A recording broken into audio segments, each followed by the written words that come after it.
Bonjour, chers frères et sœurs, mesdames et messieurs, bien-aimés dans le Seigneur, que le Seigneur Jésus-Christ de Nazareth soit avec vous, dans le nom de Jésus. Frères, nous voulons continuer sur l'enseignement concernant l'autorité. Nous avons parlé longuement du pouvoir, alléluia, et aujourd'hui nous voulons parler de la puissance de l'exousia et du dynamisme, ou bien si vous voulez du dynamisme. Ce que je voulais dire,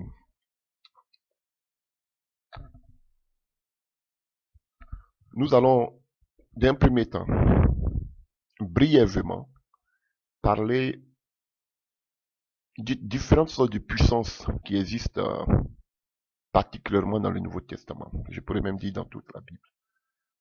Nous allons essayer de les énumérer, parler brièvement. Et dans la deuxième vidéo, nous allons parler de la définition même du dynamisme, de la puissance. Alléluia. Et nous allons parler des caractéristiques on va parler sûrement, alléluia, de la puissance de Dieu, ou de Jésus si vous voulez. Et nous allons parler des caractéristiques de la puissance, alléluia, des différentes manifestations, alléluia, de la puissance depuis l'Ancien Testament jusqu'à dans le Nouveau Testament. Alléluia. Par quoi ou de quoi Dieu se servait pour manifester sa puissance. Donc nous parlerons de cela dans la deuxième partie de la prédication. Donc cette première partie, c'est de parler des différentes, alléluia, puissances, des différentes puissances qui existent dans la Bible du Nouveau Testament, si vous voulez. Alléluia. On va parler brièvement. Donc, que Dieu vous bénisse. La première des choses que nous pouvons dire, alléluia, en ce qui concerne la puissance, là, on va pas donner des définitions, on va aller directement, alléluia, énumérer. Donc, dans la deuxième vidéo, on va donner beaucoup d'informations. Donc, la première puissance que nous voyons dans la Bible, c'est la puissance de Dieu. Alléluia. La puissance nous vient du Créateur, du Dieu tout-puissant, comme la Bible même l'appelle. Il y a beaucoup de puissances qui existent, mais celui qui détient la puissance suprême, c'est Dieu lui-même. Voilà pourquoi lui-même, il s'appelle, alléluia, le Dieu tout-puissant, El Shaddai. Alléluia. Donc, nous pouvons lire dans le livre d'Exode 6, l'Éternel dit à Moïse, tu verras maintenant ce que je ferai à Pharaon, une main puissante forcera à le laisser aller. Une main puissante le forcera à les chasser de son pays. Dieu parla encore à Moïse et lui dit, je suis l'Éternel, je suis apparu à Abraham, à Isaac et à Jacob comme le Dieu tout-puissant. Mais je n'ai pas été connu sous mon nom, l'Éternel. Donc, si vous voulez ici, il s'est révélé à Abraham, à Isaac, à Jacob, comme étant El Shaddai, mais il ne s'est pas révélé, c'est une attribution, alléluia, mais il ne s'est pas révélé à eux, avec son véritable nom, qui est le tétragramme. Et c'est à Moïse qu'il a révélé son véritable nom, qui était le tétragramme. Alléluia. Les 4 lettres. Et avec, alléluia, les savants grecs qui ont ajouté encore des voyelles, les masorettes. Alléluia. Donc ça a donné Yahweh, mais c'est pas vrai. Alléluia. Voilà, parce que dans l'alphabet hébraïque, il n'y a pas de voyelles. Donc ce sont eux qui ont ajouté ces voyelles au 2e siècle. Alléluia. Et souvent on parle de Yahweh, mais ce n'est pas, c'est le tétragramme, les 4 lettres. Alléluia. Voilà. Donc, le Dieu tout-puissant, c'est Dieu lui-même. Voyons le deuxième passage rapidement. Apocalypse 11 à partir du verset 16.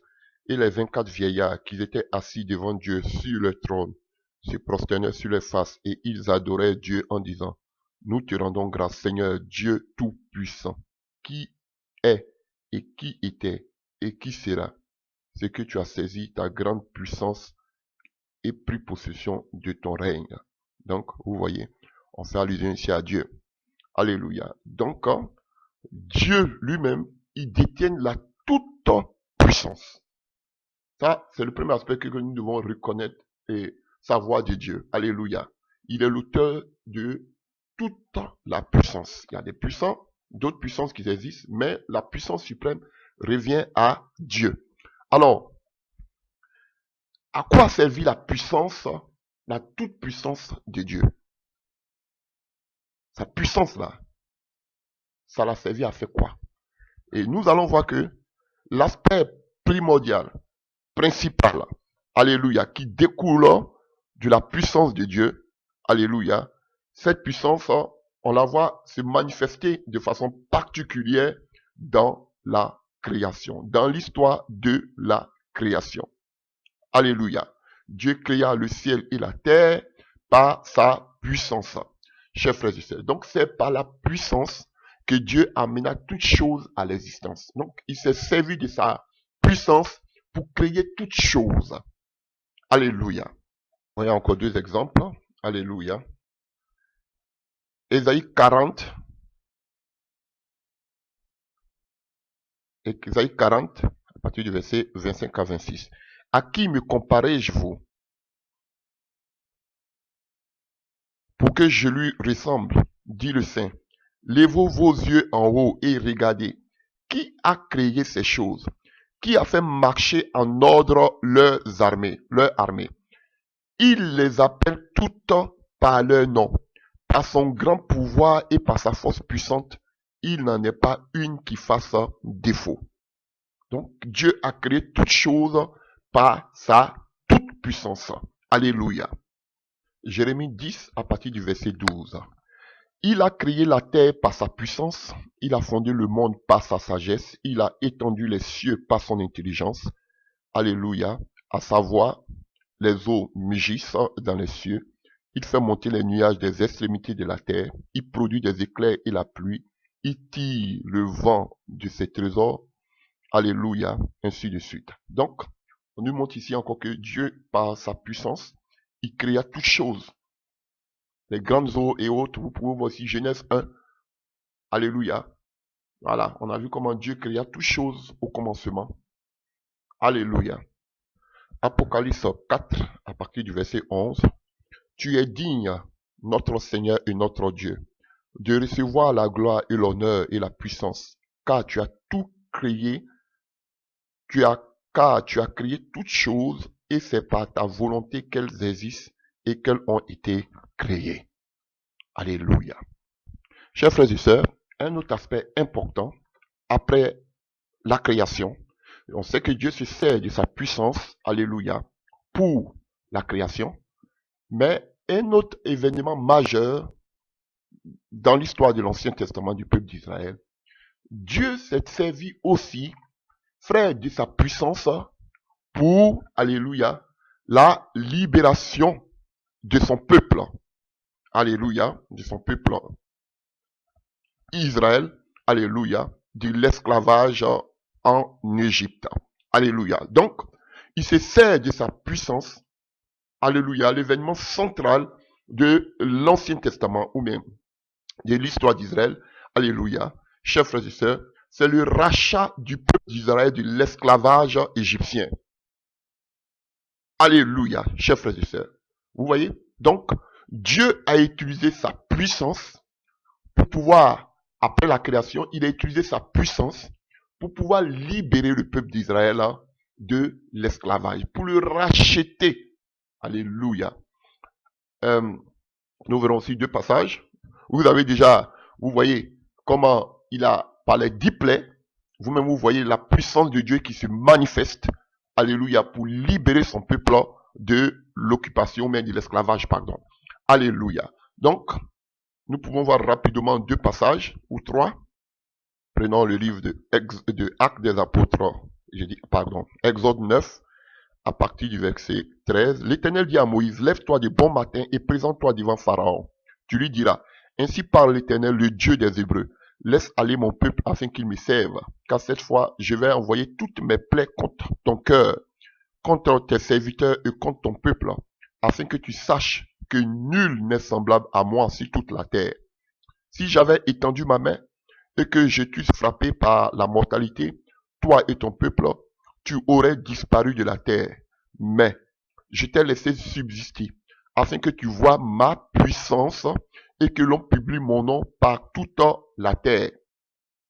Donc, non seulement Dieu, et vous voyez aussi ce passage dans le livre de Romains, alléluia, où Paul aussi parle de cela, alléluia, Romains 9, verset 17, Dieu a endurci le cœur du Pharaon pour lui montrer ses desseins, alléluia, chers frères et sœurs. Donc, vous voyez, Dieu a endurci le cœur du Pharaon pour lui montrer sa puissance. On a vu les 10 plaies, alléluia, on a vu comment la mer fut fondue, alléluia, et afin que son nom, alléluia, soit publié par toute la terre. Parce qu'on parlera de ces miracles, de ce que Dieu a fait. Jusqu'à aujourd'hui, on parle de ce que, alléluia, de ce que Dieu a fait en Égypte, jusqu'à aujourd'hui. Alléluia. Et les gens sont stigmatisés, les gens sont blessés parce qu'ils ont été humiliés. Il y avait un film qu'on appelait Exodus, alléluia, qui parlait de la puissance que Dieu a manifestée pour libérer son peuple en Israël, en Égypte. Alléluia. Ce film a été interdit catégoriquement, alléluia, qu'on appelle en Égypte. On ne regarde pas ce film-là en Égypte parce que c'est une humiliation qui était infligée à l'Égypte. Alléluia. Donc jusqu'à aujourd'hui, on parle du Dieu d'Israël, de ce qu'il a fait. Alléluia. En Égypte. Alléluia, chers frères et sœurs. Alléluia. Prenons un autre passage dans le livre de Deutéronome 26. Deutéronome 26, à partir du verset 5. Tu prendras encore la parole et tu diras devant l'Éternel ton Dieu. Mon père était un Araméen nomade. Il descendit en Égypte avec peu de gens et il fixa son séjour là. Il devient une nation grande, puissante et nombreuse. Les Égyptiens nous maltraitaient et nous opprimaient, et ils nous soumit à une dure servitude. Nous criâmes à l'Éternel, le Dieu de nos pères. L'Éternel attendit notre voix et il vit notre oppression, nos peines et nos misères. Et l'Éternel nous fit sortir d'Égypte à main forte et à bras étendus avec des prodiges, des terreurs, des signes et des miracles. Et nous a conduits dans ce lieu. Et il nous a donné ce pays. Alléluia. Où coule le lait et le miel. Alléluia, chers frères et sœurs. Maintenant, voici, j'apporte les prémices des fruits du sol que tu m'as donné, ô Éternel. Donc, vous voyez, chers frères et sœurs, Dieu s'est manifesté puissamment pour pouvoir libérer le peuple d'Israël de la servitude. Ah, c'est le deuxième aspect de la puissance de Dieu, le tout-puissant El Shaddai, qui utilise sa puissance pour créer.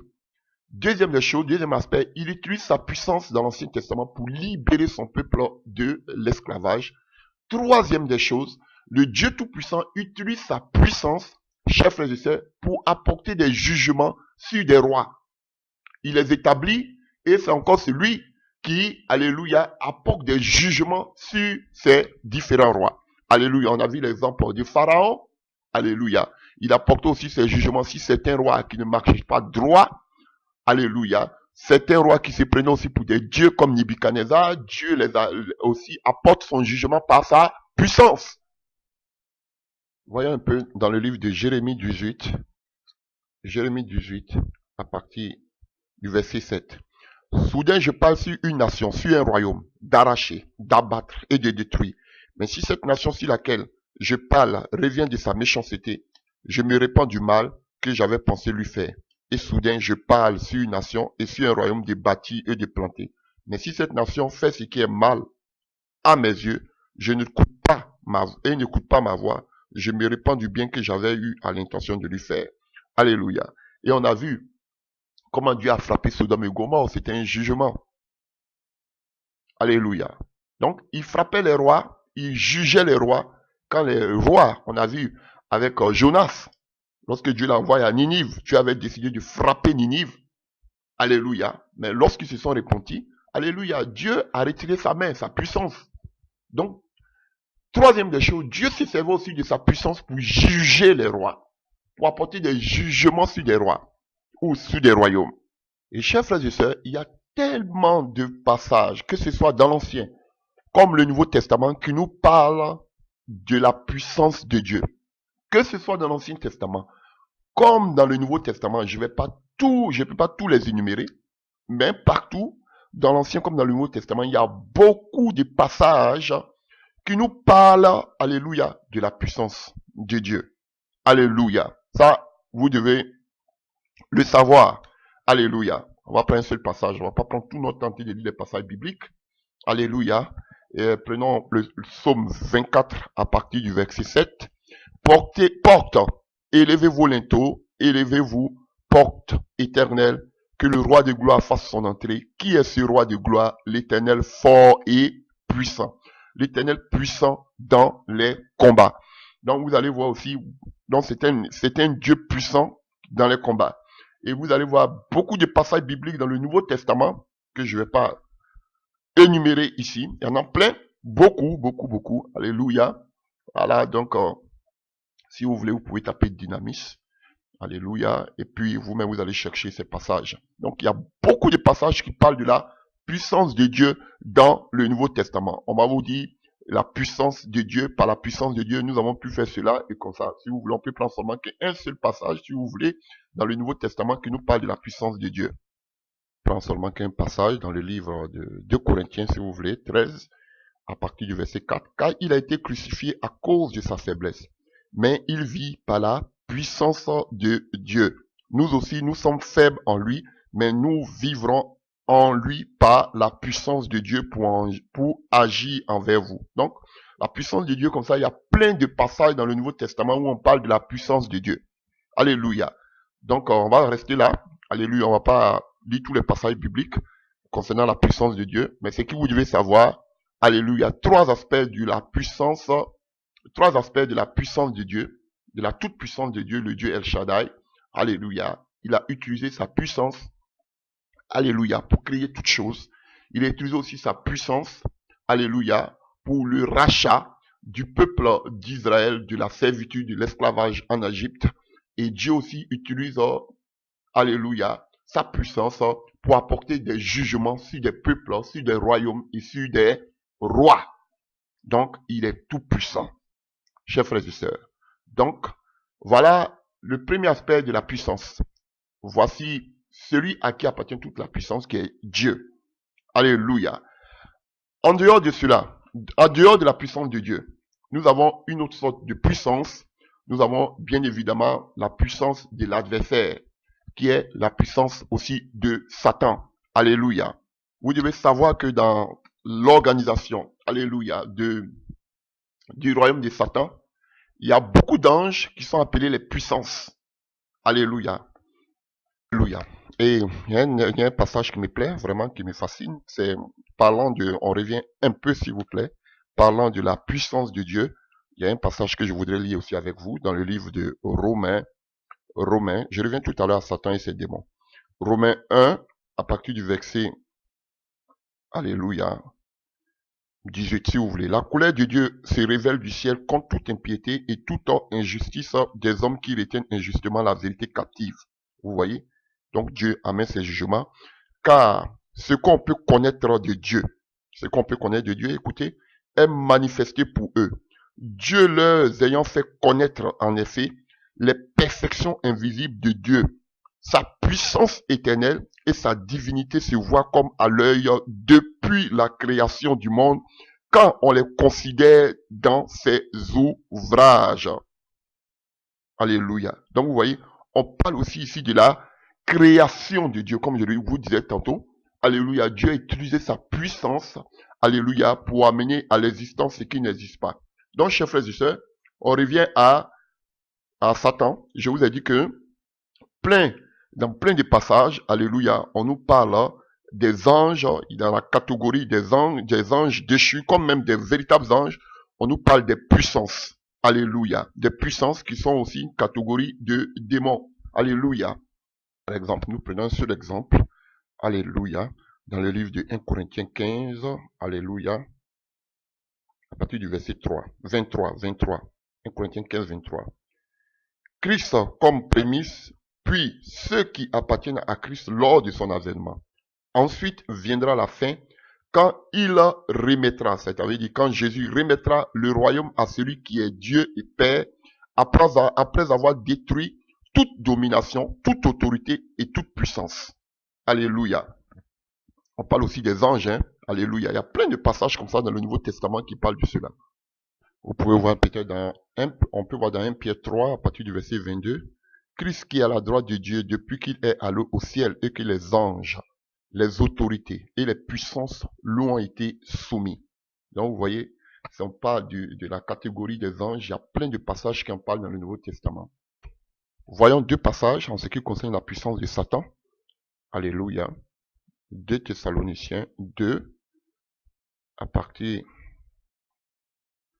Alléluia.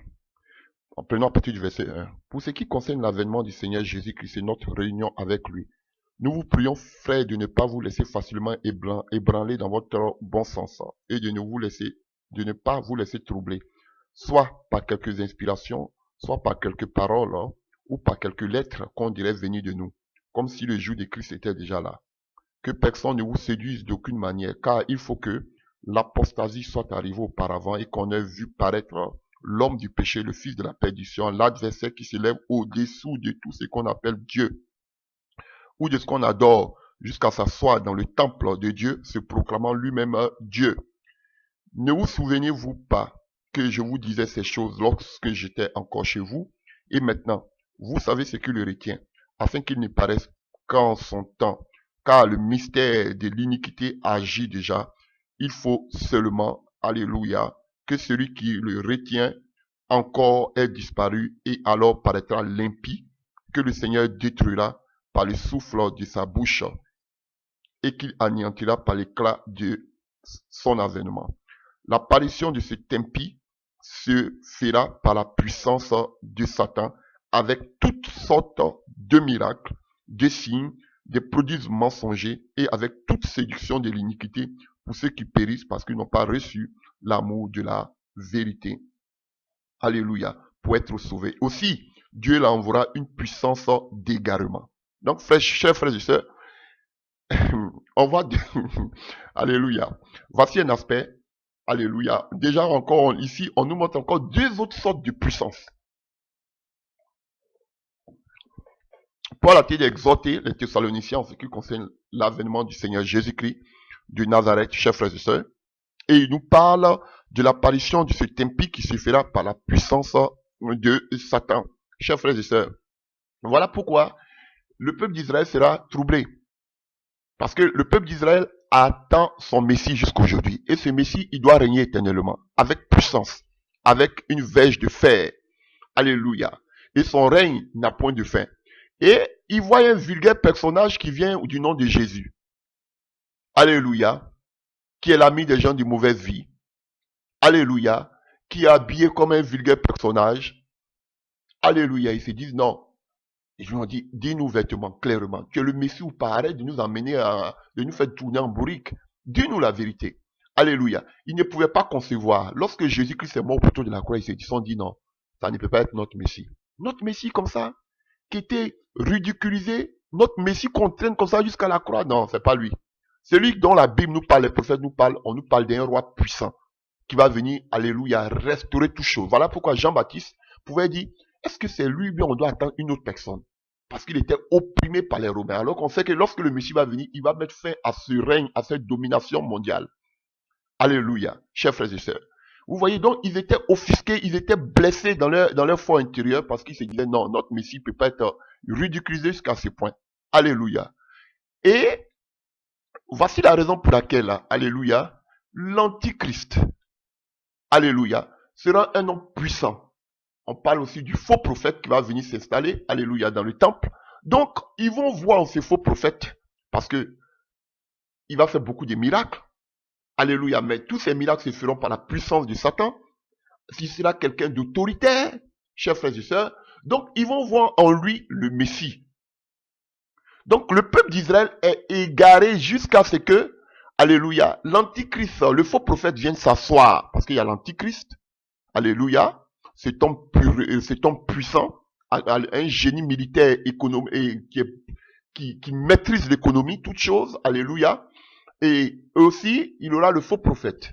Donc ce faux prophète-là, il fera tellement de miracles, alléluia, jusqu'à faire descendre le feu du ciel. Et frère, on verra en lui quelqu'un d'imposant. Donc on verra en lui et il aura une bouche non seulement de dragon, mais une bouche, il parlera comme un agneau. Comme vous les voyez aujourd'hui, beaucoup de prophètes, ce sont les petits-fils de l'Antichrist. Alléluia. Ils vous parlent, là, et on nous parle de la séduction, ils vous séduisent. Alléluia. Vous les voyez, ils ont l'apparence de la piété, alors qu'ils sont tous dans des loges occultes. Chers frères et sœurs, vous voyez, pareillement comme le faux prophète.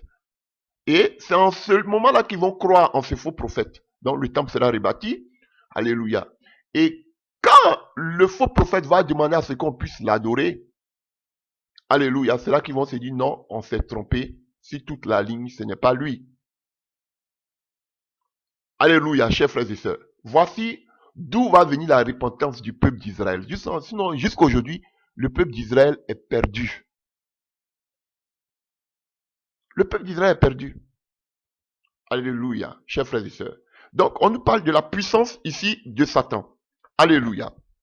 Et on va voir d'abord un autre passage. On va revenir sur ce passage-là. Prenons Apocalypse 13 à partir du verset 1. Puis j'ai vu monter de la mer une bête qui avait 10 cornes et 7 têtes. Et sur ses cornes 10 diadèmes. Et sur les têtes de ses noms de blasphème, la bête que je vis était semblable à un léopard. Ses pieds étaient comme ceux d'un ours et sa gueule comme une gueule de lion. Le dragon lui donna sa puissance et son trône et une grande autorité. Et j'ai vu l'une de ses têtes comme blessée à mort, mais sa blessure mortelle fut guérie. Et toute la terre était dans l'admiration derrière la bête. Et ils adoraient le dragon parce qu'elle avait donné l'autorité à la bête. Et ils adoraient la bête en disant, qui est semblable à la bête, qui peut combattre contre elle? Et il fut donné une bouche qui proférait des paroles arrogantes et des blasphèmes, et lui fut donné le pouvoir d'agir pendant 42 mois. Et elle ouvrit sa bouche pour proférer des blasphèmes contre le Dieu. Alléluia. Donc, vous voyez, l'Antichrist ici, vous voyez, il proférait des blasphèmes, alléluia, avec arrogance, mais le faux prophète, lui, il avait non seulement, il était comme un dragon, mais il parlait comme un agneau. Donc, l'Antichrist sera un dictateur, mais le faux prophète, ce sera, alléluia, il sera comme un dragon, mais qui va parler comme un agneau. Dangereux. Alléluia. Pour séduire l'apparence de la piété. Donc, vous voyez ici, on parle de la puissance de Satan qui sera octroyée. Le dragon, c'est Satan. Alléluia. Chers frères et sœurs, vous pouvez voir dans l'Apocalypse 12. Chers frères et sœurs. Donc, vous voyez, Satan aussi a une puissance. La dernière fois, on avait vu que Satan aussi avait une autorité. On voit aujourd'hui que Satan aussi a une puissance. Chers frères et sœurs. Donc, nous revenons dans le livre de 2 Thessaloniciens que nous avons lu tantôt. Alléluia. En ce qui concerne l'avènement du Seigneur. Et on nous dit, alors, on nous dit à partir du verset 7, car le mystère de l'iniquité agit déjà. Alléluia. Et voici un autre aspect aussi de la puissance. La puissance du péché. Ah, le péché, c'est une puissance qui nous retient, qui nous retenait dans le passé. Alléluia. Et qui retient aujourd'hui beaucoup de personnes égarées. Ah oui. Je vous montre un passage qui nous parle de la puissance du péché. Ça, et tout cela découle de Satan. Voilà pourquoi je préfère en même temps en parler. Alléluia. Donc, on nous parle de la puissance du péché. Et vous allez voir encore une autre puissance. À partir du verset 11, on nous parle de la puissance de l'égarement. Et comme Satan, alléluia, il a sa puissance, il pousse, parce que le but premier de Satan et sa puissance, c'est d'égarer la création de Dieu, ou les créatures de Dieu. De les rebeller contre les créateurs. De manipuler la création, la créature de Dieu. Alléluia. Et d'anéantir, alléluia, la créature de Dieu en l'éloignant de Dieu, alléluia, pour l'éternité. Alléluia. Donc, par cette puissance-là, il amène, alléluia, la puissance du péché, alléluia, qui aveugle les personnes, qui les éloigne de Dieu, parce que c'est ça la première, alléluia, la première cause du péché. Alléluia, c'est d'éloigner la création ou la créature de Dieu loin de son créateur. Alléluia. Et de les égarer pour toujours. Chers frères et sœurs. Alors, on nous parle de la puissance de l'égarement. Et quand il y a le péché, le peuple devient égaré. Ah oui. Et tout ça, ça découle de la puissance de Satan. On a la puissance du péché. Eux aussi, on a la puissance de l'égarement. Voyons un passage qui nous parle de la puissance du péché. Alléluia. Voyons encore parlant des démons. Voyons ce que Romains 8, à partir du verset que je viens de trouver, verset 38, nous dit. Paul dit, car j'ai l'assurance que ni la mort, ni la vie, ni les anges, ni les dominations, ni les choses présentes, ni les choses à venir, ni les puissances, ni la hauteur, ni la profondeur, ni aucune autre créature ne pourra nous séparer de l'amour de Dieu manifesté en Jésus-Christ notre Seigneur. Donc vous voyez, c'est une appellation, alléluia, d'une catégorie de démons. Donc voyons quelque chose, parlant aussi que ce soit des démons et aussi parlant aussi que ce soit aussi de l'égarement, chers frères et sœurs, de la puissance du péché. Alléluia. Voyons dans le livre de Éphésiens, alléluia, Éphésiens 1 à partir du verset 21. Alléluia. Alléluia. Et en la résurrection des morts et en faisant asseoir à sa droite dans les lieux célestes au-dessus de toute domination, de toute autorité, de toute puissance, vous voyez, c'est une catégorie de démons, de toute dignité et de tout nom qui peut être, je ne vois pas cette partie, mais encore dans ce siècle à venir. Il a tout mis sous ses pieds et il a donné pour chef suprême l'Église, qui est son corps, la plénitude de celui qui remplit tout en tous. Chapitre 2. Vous qui étiez morts par vos offenses et par le péché dans lequel vous marchiez autrefois selon le train de ce monde, selon le prince de la puissance de l'air, de l'esprit qui agit maintenant dans les fils de la rébellion. Vous voyez? Donc Satan, on l'appelle aussi, alléluia, le prince de la puissance de l'air. Donc, il y a une puissance qu'elle a, les démons. Chers frères et sœurs. Et il dit, nous étions morts par nos offenses, par le péché. La puissance du péché nous avait engloutis. Voilà pourquoi c'est une puissance. Et quand nous sommes engloutis, on devient morts spirituellement. Donc, frère, le péché, c'est une puissance qui nous retient captifs. Alléluia. Alléluia, chers frères et sœurs. Et on parlait de l'égarement, la puissance de l'égarement. Alléluia, le mystère de l'iniquité. Et quand tu vis, alléluia, le prince de la puissance de l'air, de l'esprit qui agit maintenant dans les fils de la rébellion. Ceux qui sont égarés, qui sont sous la puissance de l'égarement, sont des fils de la rébellion. Ah oui, quand tu n'as pas Jésus-Christ de Nazareth dans ta vie comme ton Seigneur, ton sauveur personnel, tu es un fils de la rébellion, tu es dirigé par le diable. C'est une vérité, chers frères et sœurs. Alléluia. 1 Corinthiens 15, à partir du verset 56, nous parle de la puissance du péché. Et ce passage nous dira, vous pouvez le lire, 1 Corinthiens 15, verset 56, et ce passage nous dira que la puissance du péché, c'est la loi. Pourquoi la loi? Parce que c'est la loi qui nous fait prendre conscience de la puissance du péché. Ah oui, c'est la loi qui nous a fait comprendre que voler c'est un péché, tuer c'est un péché. Alléluia. Donc, voilà pourquoi Paul nous dira que le péché, la puissance du péché, c'est la loi qui nous fait comprendre, qui nous fait connaître. On le voit dans le livre de Romains 7, à partir du verset 7 à 14. Lisons rapidement au verset 7. Romains 7, à partir du verset 7. Que dirons-nous donc? La loi est-elle péché? Loin de là. Mais je n'ai connu le péché que par la loi. Vous voyez, c'est par la loi qu'on a su qu'il y a le péché. Alléluia. Voilà. Donc, vous pouvez lire.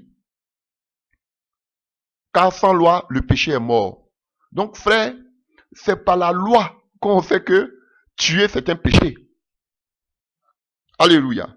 Et je vous dis que le péché est une puissance qui nous libère et qu'on appelle, qui nous tient. Alléluia, chers frères et sœurs. Donc, à cause du péché, il y a la mort, comme nous dit Romains 5, verset 12.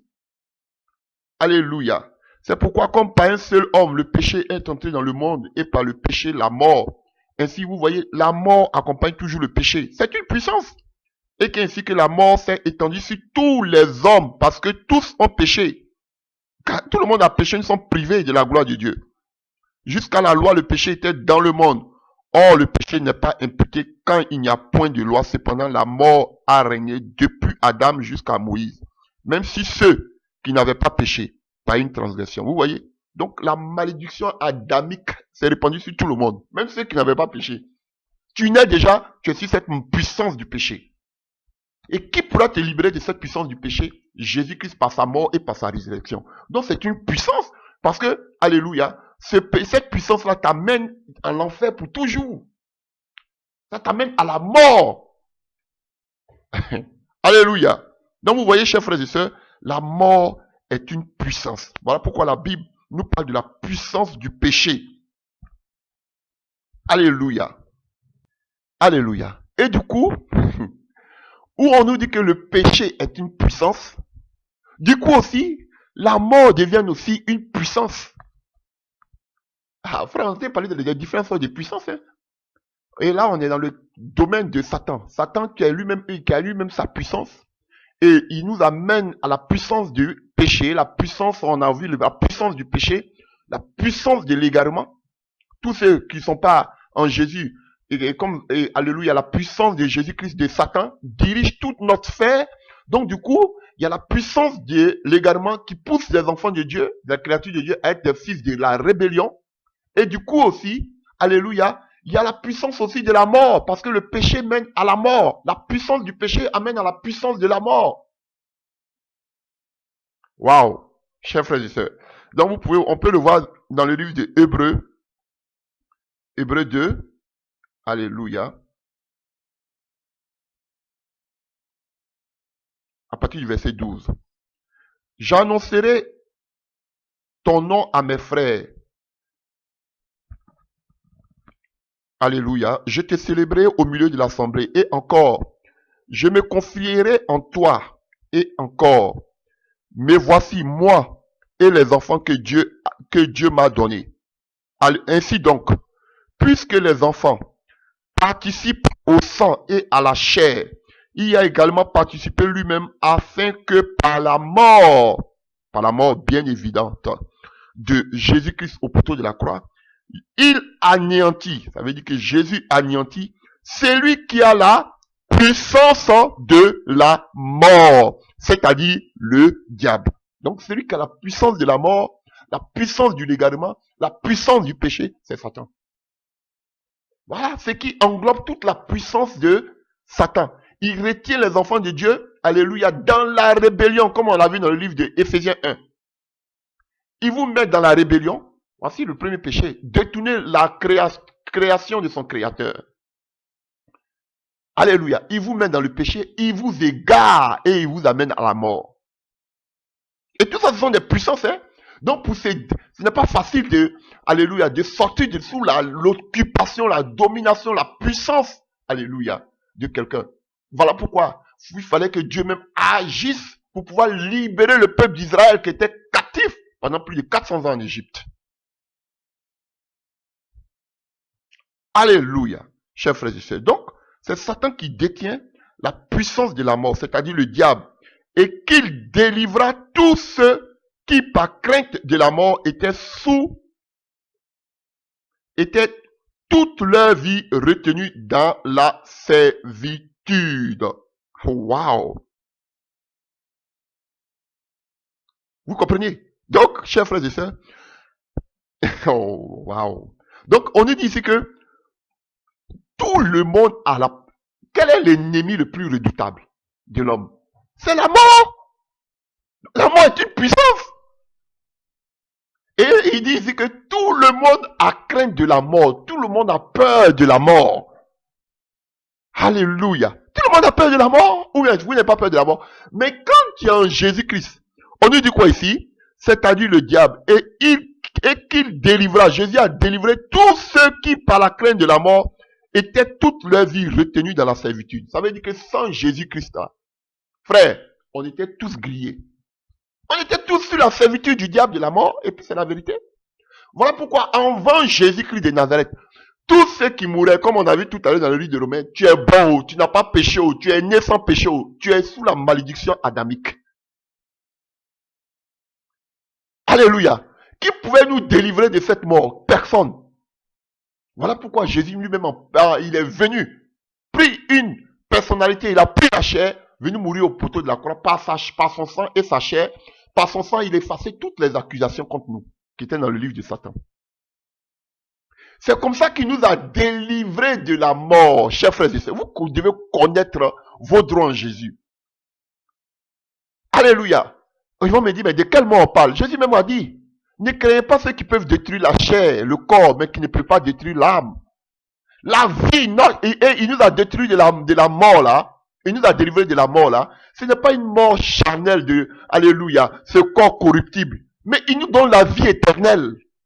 Donc déjà, tu sais que si ton corps périt demain dans la boue, parce que tu es poussière, tu retourneras poussière. Mais ton âme vivra pour l'éternité. Il t'a délivré de cette puissance qui est la puissance du péché et qui est la puissance de la mort. Donc il y a la puissance de l'égarement, il y a la puissance du péché et en même temps il y a la puissance de la mort. Mais tout ça là, Jésus-Christ est venu nous délivrer par son sang qui a coulé au poteau de la croix. C'est fini. On dit ici qu'il nous a délivrés. Alléluia. Voilà, l'ennemi premier de l'homme. On ne voit pas Satan. Les gens vont te dire, est-ce que Satan existe? Ah, Satan n'existe pas. Mais ils sont conscients qu'une chose existe, la mort. Ils voient ça tous les jours autour d'eux. Et la puissance de la mort là, on dit qui la tient? Satan. Depuis Adam et Ève, depuis la désobéissance dans le jardin d'Éden, ils sont morts. Jusqu'à aujourd'hui, la malédiction s'abat. Là, on appelle ça la malédiction adamique. Donc, frère, c'est une puissance qui nous retient. Ce sont des chaînes. Et seul Christ, par sa mort et par sa résurrection à la croix, ah, vraiment, je sens la présence de Dieu est là, frère, parce que je parle, alléluia, de la résurrection de Christ, de la foi du chrétien. Oh, alléluia. Je vous dis la vérité, frère. Nous sommes délivrés. Tu es délivré. Ma soeur, mon frère, voici tes promesses. C'est pas prospérité. Voici tes promesses. La puissance de Dieu, par la mort et par la résurrection, voyez, on a eu parlé encore d'une autre puissance. On arrive. Oh, la puissance de Dieu en ce lieu. La puissance de Dieu est en ce lieu. On va nous parler de la puissance de la résurrection. Oh, alléluia. Oh, la présence de Dieu est effective en ce lieu. Chers frères et sœurs, vous voyez, on nous parle de la puissance du péché, de la puissance de la mort. Alléluia. Et il fallait qu'il y ait la puissance de Jésus-Christ et la puissance de la résurrection. La résurrection est une puissance. On va voir cela. Ah. Alléluia. L'ennemi redoutable de l'homme, c'est la mort. Et c'est une puissance. Donc, pour récapituler, nous avons eu la puissance, alléluia, de Satan. Il agit par la puissance du péché. Alléluia. Il égare la création de Dieu ou la créature de Dieu par la puissance de l'égarement. Alléluia. On parle, alléluia, on a parlé de la puissance de l'iniquité. Alléluia. Le mystère de l'iniquité, la puissance de l'égarement. Et quand vous êtes égaré, il vous met maintenant sous le joug, là, alléluia, dans la prison de la puissance de la mort. La mort éternelle, c'est fini. Mais une gloire soit rendue à notre puissant Jésus-Christ, à notre puissant Dieu, alléluia, qui est venu par sa mort et sa résurrection, nous délivrer de cette puissance de la mort. Alléluia. Voilà pourquoi, quand nous prenons ce passage tout à l'heure, là, alléluia, voyons quelque chose. Oh, vraiment, frère, ce sont des choses que Dieu a peut-être me donner comme ça. Alléluia. Prenons, oh, il est puissant, Jésus. 1 Corinthiens 15. À partir du verset 51, voici, je vous dis un mystère. C'est quelque chose qui est caché, qui n'est pas révélé, un secret. Nous ne mourrons pas tous, mais tous, nous serons changés en un instant, en un clin d'œil. Donc tu peux faire un clin d'œil, comme ça, pendant que tu écoutes. Fais un clin d'œil, pour voir comment l'enlèvement va se produire rapidement. Alléluia. À la dernière trompette, la trompette sonnera et les morts ressusciteront incorruptibles, et nous serons changés. Car il faut que ce corps corruptible, révèle l'incorruptibilité. Alléluia. Oh, merci Seigneur. débarrasse-moi de ce corps. Et puis mon corps que j'ai là, faut le transformer en quoi? Un corps incorruptible. Alléluia. Oh, je serai encore plus beau. Alléluia. Et que ce corps mortel revête l'immortalité. Alléluia. Lorsque ce corps corruptible aura revêtu l'incorruptibilité et que ce corps mortel aura revêtu l'immortalité, alors s'accomplira la parole qui est écrite. La mort a été engloutie dans la victoire. Ô mort, où est ta victoire? Ô mort, où est ton aiguillon? L'aiguillon de la mort. Vous voyez? L'aiguillon de la mort. Écoutez, hein, c'est le péché et la puissance du péché qui est la loi. C'est la loi qui fait que nous connaissons qu'il y a péché. On nous parle ici encore de la puissance du péché. Là où on parle de la mort, on parle du péché parce que c'est le péché qui amène à la mort. Alléluia, chers frères et sœurs. Donc c'est une puissance. Et nous avons eu la victoire. Alléluia. Nous avons eu la victoire. Et quand cela va s'accomplir, lors de l'enlèvement, lorsque nous allons sortir, pour ceux qui sont morts, ils vont revêtir un corps incorruptible. Et ceux qui sont vivants seront aussi enlevés avec ceux qui étaient morts. Chers frères et sœurs, en ce moment-là, déjà par le sang, par la mort et la résurrection de Jésus-Christ, nous avons la victoire. Mais nous avons encore une double victoire lors de l'enlèvement, là, lorsque tous ceux qui étaient retenus, alléluia, tous ceux, alléluia, qui étaient retenus dans la mort vont sortir, chers frères et sœurs. Je fais allusion, alléluia, à tous ces patriarches qui étaient alléluia, dans le passé. Donc, on nous parle de la puissance du péché, qui est la loi, parce que c'est la loi qui nous permet de savoir qu'il y a péché. Alléluia. C'est comme la loi juridique, alléluia, qui punit le malfaiteur. Et oui, vous voyez cela dans le code pénal, parce que c'est là qu'est inscrit toutes les lois pénales, chers frères et sœurs. Oh, alléluia. Mais grâce soit rendue à Dieu, qui nous donne la victoire par notre Seigneur Jésus-Christ de Nazareth. Ainsi, mes frères bien-aimés, soyez fermes, inébranlables, travaillant de mieux en mieux à l'œuvre du Seigneur, sachant que votre travail ne sera pas vain dans le Seigneur. Et c'est la même chose que je vais dire à tous les frères et sœurs qui m'écoutent. Alléluia, chers frères et sœurs. Donc vous voyez, on nous parle ici de la puissance du péché. Mais nous avons eu la victoire sur la puissance du péché par Jésus-Christ. Frère, voici vos promesses. Et vous parlez, vous marchez comme alléluia, des inconscients. Alléluia. Donc, chers frères et sœurs, nous avons vu brièvement, hein, tout ça c'est brièvement, ce sont de longs enseignements, mais je sens qu'il les raccourcis. Alléluia. Donc, chers frères et sœurs, nous avons vu, alléluia, la puissance de Dieu, la composante de la puissance de Dieu, à quoi servait cette puissance, lui-même étant le Dieu tout-puissant. Nous avons vu aussi la puissance de Satan, alléluia, et les différentes, alléluia, on a vu qu'on appelle les différents aspects de la puissance de Satan. Nous allons parler maintenant de la puissance de Jésus. Et on va voir aussi la composante de la puissance de Jésus. Mais avant de parler de la puissance de Jésus, il y a un autre aspect aussi de la puissance de Satan. Alléluia. Si vous voulez, je peux parler aussi de la puissance de l'homme. Alléluia. Un peu, juste un peu. La puissance des rois. Alléluia. Alléluia. Nous allons voir deux puissances encore qui découlent aussi de Satan. Alléluia. Deux puissances encore. Dans les derniers temps. Alléluia. Si vous voulez, on va voir la puissance des hommes, mais qui est sous la domination de la puissance de Satan, et une puissance religieuse aussi que nous allons voir, et qui est aussi de notre temps. Alléluia. Apocalypse 17 à partir du verset 11. Et la bête qui était et qui n'est plus est elle-même un huitième roi. Et elle est du nombre des sept. Et elle va à la perdition. Alléluia. Et quand on parle des sept ici, ok, d'autres font allusion, c'est une représentation, une image. Hein. Alléluia. Ils font, qu'on appelle,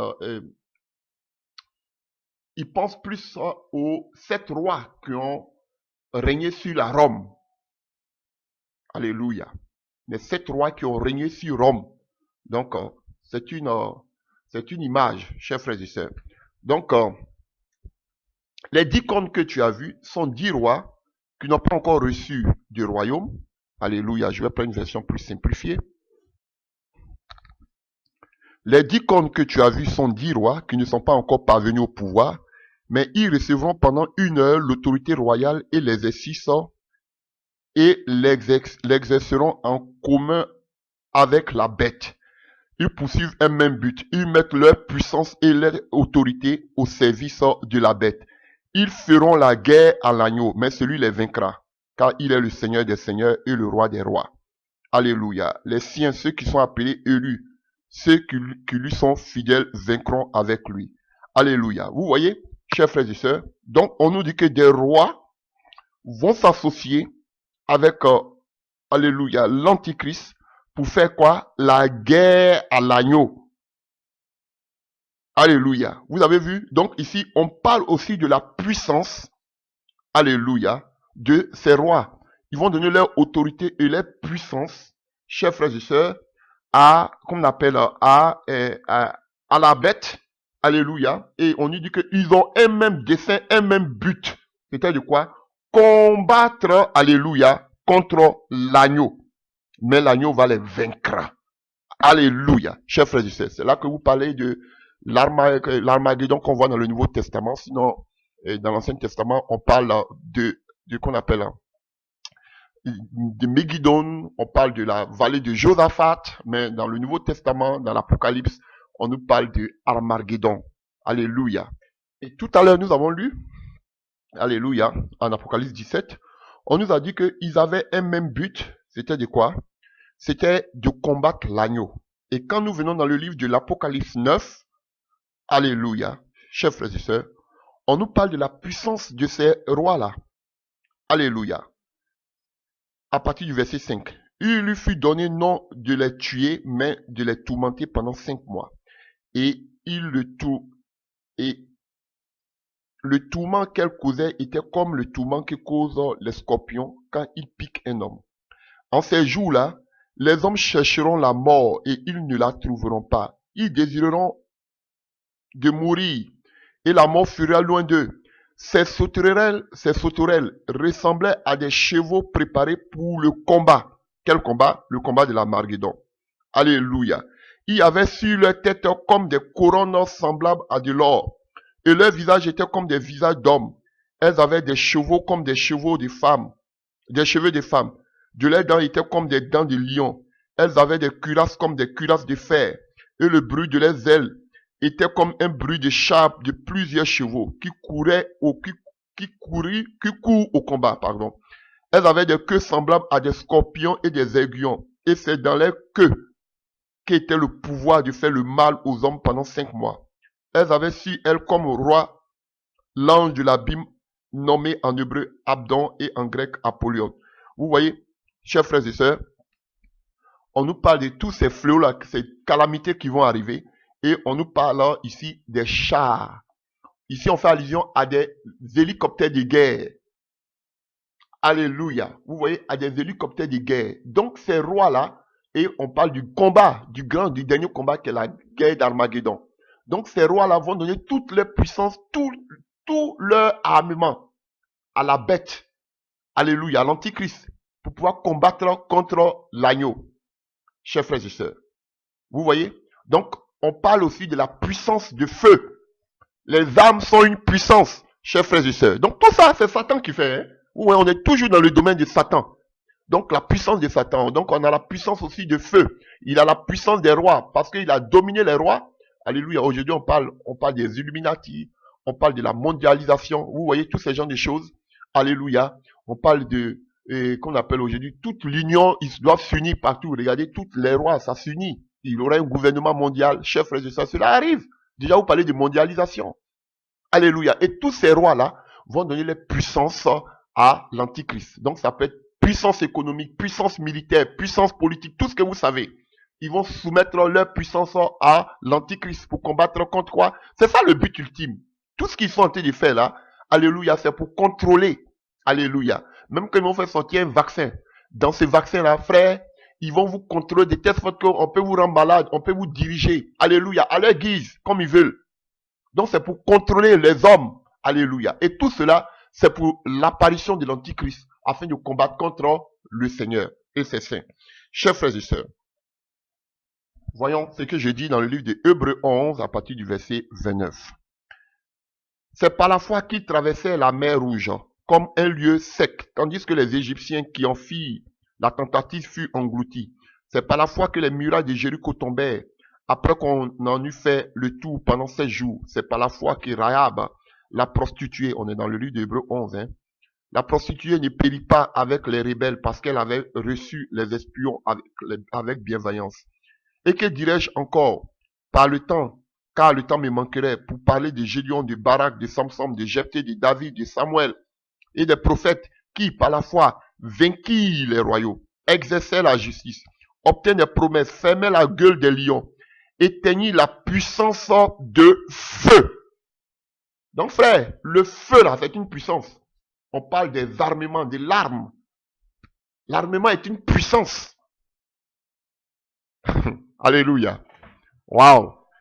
Et tout ça, ça découle de la puissance de Satan. Alléluia. Maintenant, nous voulons voir une puissance religieuse. La puissance religieuse de nos jours. Avant que je parle de la puissance de Jésus, nous allons voir la puissance religieuse de notre jour. Alléluia. Alléluia. Vous voulez voir à quoi ressemble aujourd'hui la puissance de l'église dans laquelle vous êtes? Vous allez voir maintenant aujourd'hui. Apocalypse 18 à partir du verset 1. Après cela, je vis descendre du ciel un autre ange qui avait une grande autorité, et la terre fut éclairée de sa gloire. Il cria d'une voix forte, disant, elle est tombée, Babylone la grande, elle est devenue une habitation des démons, un repère de tout esprit impur, un repère de tout oiseau impur et odieux, parce que toutes les nations ont bu du vin de la fureur de son impudicité, et que les rois de la terre se sont livrés avec elle à l'impudicité, et que les marchands de la terre se sont enrichis par la puissance de son luxe. Alléluia. Alléluia. Et ici, dans une autre version, on dit, et les commerçants de la terre ont fait fortune grâce à son luxe démesuré. Donc, la chute de Babylone, chers frères et sœurs, c'était déjà programmé. Il y a des révélations, il y a des prophéties qui avaient été déjà données concernant, vous pouvez voir la chute de Babylone, Isaïe 21 à partir du verset 9. Alléluia. Et Isaïe 3 à partir du verset 21. 47, Jérémie 50. On parle des tirs en Ézéchiel 26. Alléluia. Donc, ça a déjà été annoncé. Alléluia. Donc, frère, on nous parle ici de toutes sortes de bêtes, on parle des bêtes impures. Alléluia. On parle de la désolation et du jugement de Dieu. Je vous ai dit toujours que Dieu juge. Alléluia. Voilà. Donc, chers frères et sœurs, ici, on nous parle d'une autre sorte de puissance.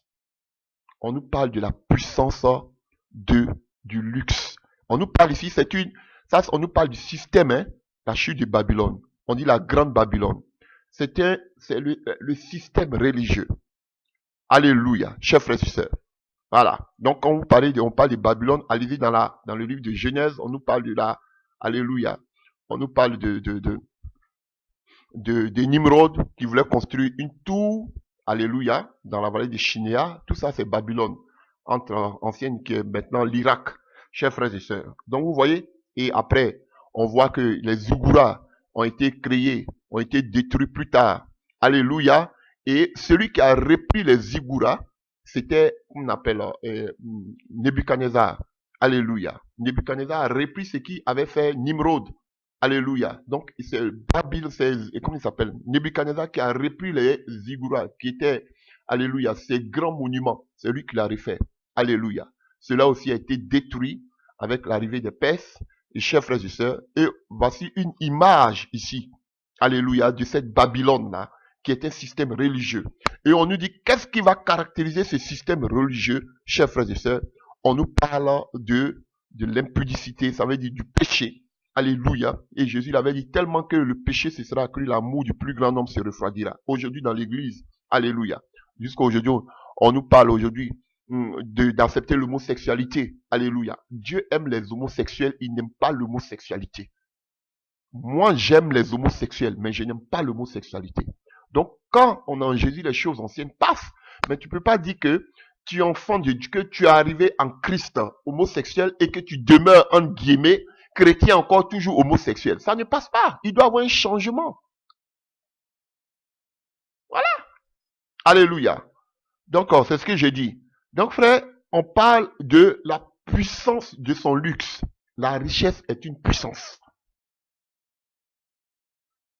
Ah oui. Et on a vu que Satan a proposé à Jésus de lui donner la gloire, la puissance, la richesse. Donc, tout cela découle de Satan, la richesse de ce monde.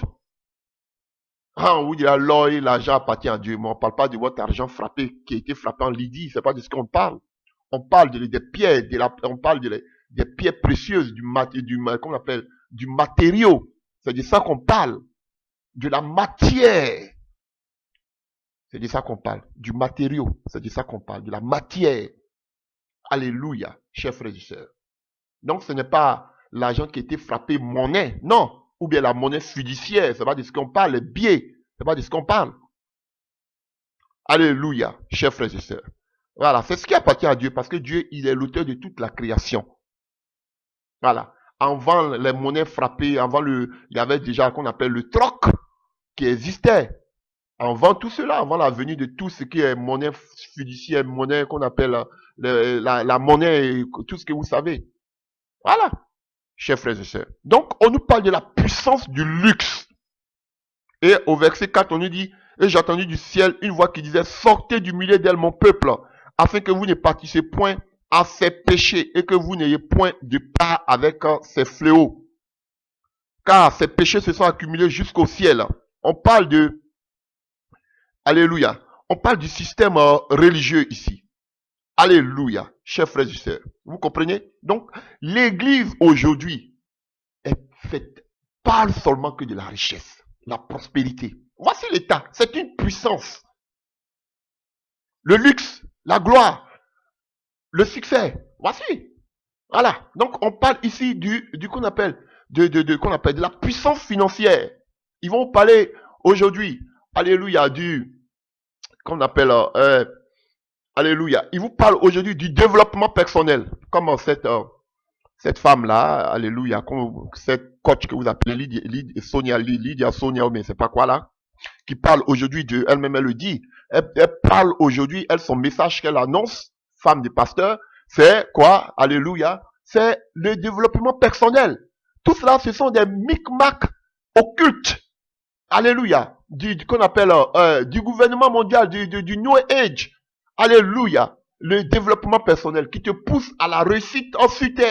Tu dois réussir. Tu dois marquer ta génération. Vous les entendez dire cela, hein? Alléluia. Alléluia. Avant de mourir, tu dois être riche. Voilà ce qu'ils prêchent, ces gens-là. Alléluia, chers frères et sœurs. Et les gens aiment ça parce que tout tourne autour de la gloire, de la réussite, du succès. On va te manager. Allez, on va te coacher pour que tu puisses réussir. Pour que tu puisses, alléluia, qu'est-ce que je peux dire? Alléluia, réaliser tes rêves. Voici. Aujourd'hui, tout tourne autour de la richesse et de la gloire. Voilà. Tout cela provient d'ici. La puissance de son luxe.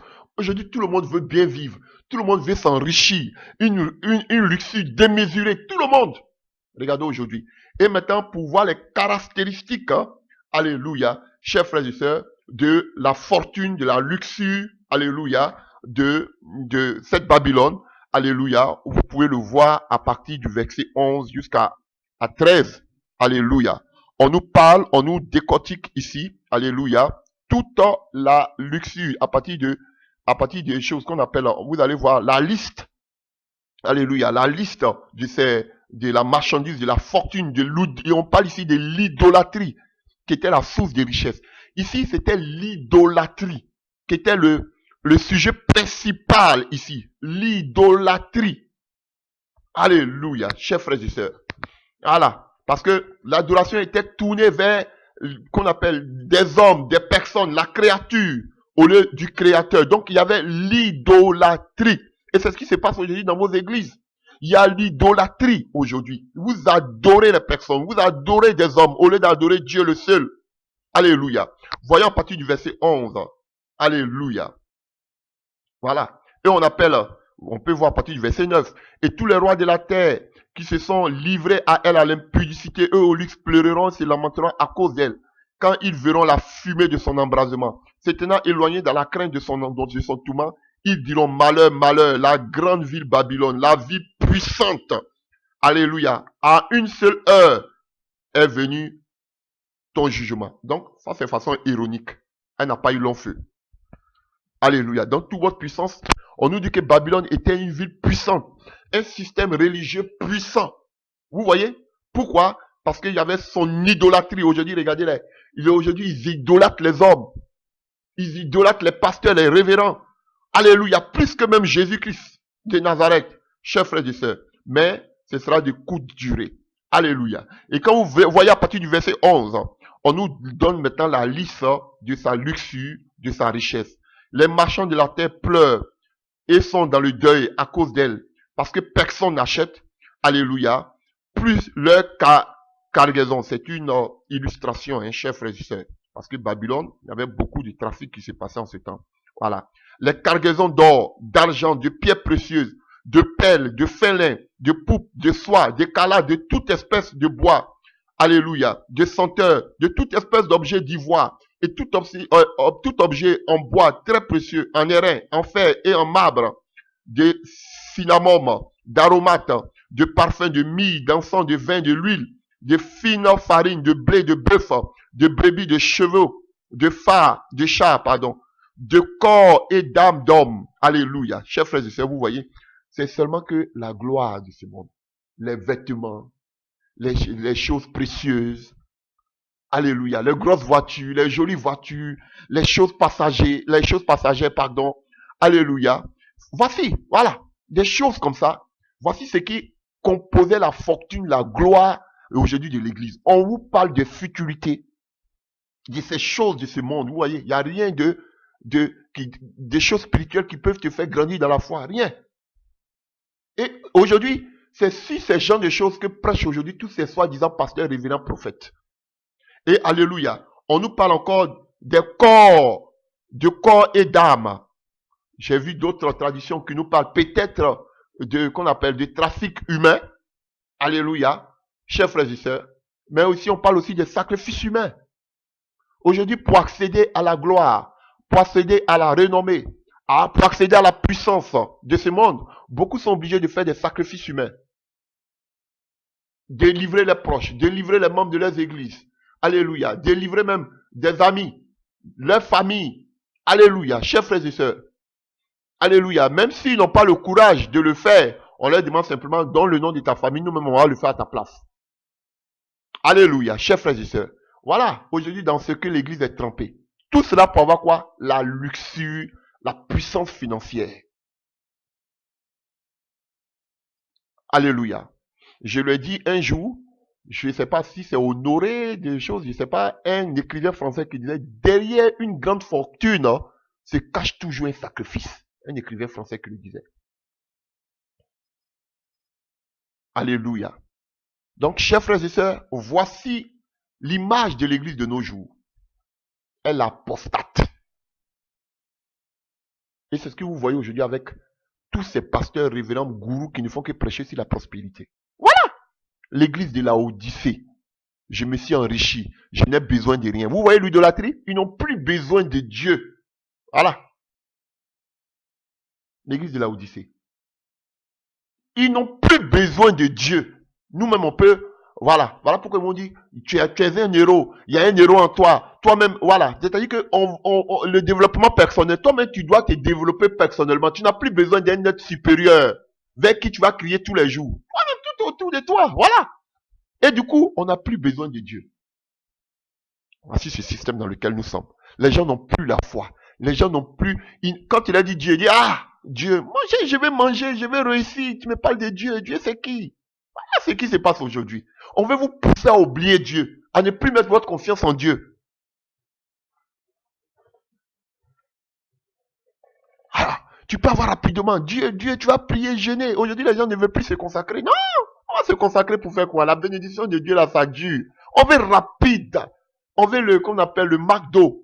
Rapide, comme un micro-ondes. Voilà. Et tout ça, c'est la perdition. Ah, alléluia. On a longuement parlé sur la puissance de Satan. Alléluia. Nous allons finir sur la puissance de Jésus-Christ de Nazareth.